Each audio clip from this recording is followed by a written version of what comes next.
Thinking Aloud. Conversations on the leading edge of knowledge and discovery with psychologist Jeffrey Mishlove.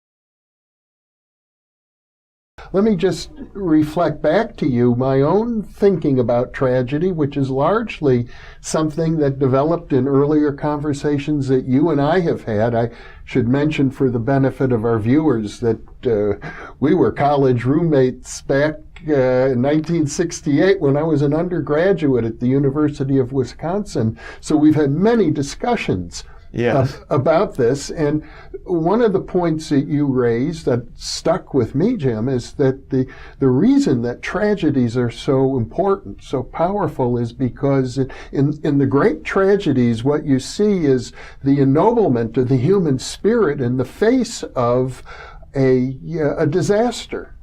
Yes, that's very important.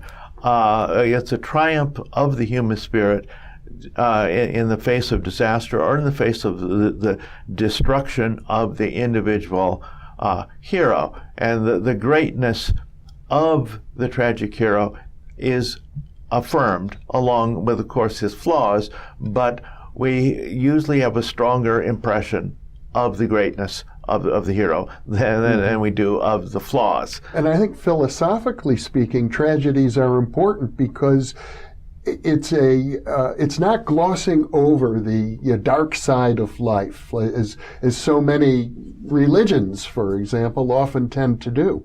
Right. The religions have difficulty accommodating tragedy, and one of the big issues with King Lear is that it does not have a happy ending. There is no redemption.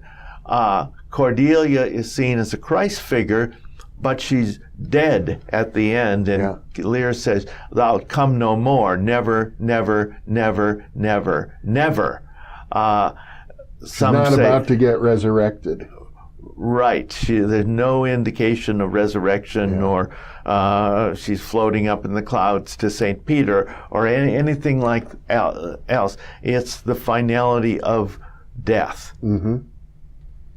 Which is, in a way, very profound. Yes, and there's a profound injustice, too, because she's killed, she's an innocent killed, a person doing the right things, and she's nonetheless snuffed out, and there's no redemption in King Lear, although when I was studying these things, and when the critics were writing back in the 50s and 60s, that was the big issue. Is there any redemption in King Lear?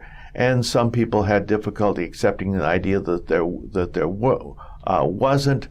Others, I remember there were some powerful essays. One was by someone named Judah Stamfer, who I think went back through family to the Holocaust and so on.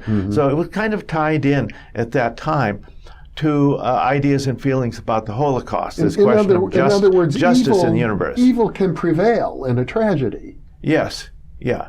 Evil can prevail, but it doesn't destroy human dignity. Human dignity triumphs, though justice does not triumph necessarily, and life does not necessarily triumph, but human dignity, the human spirit, triumphs.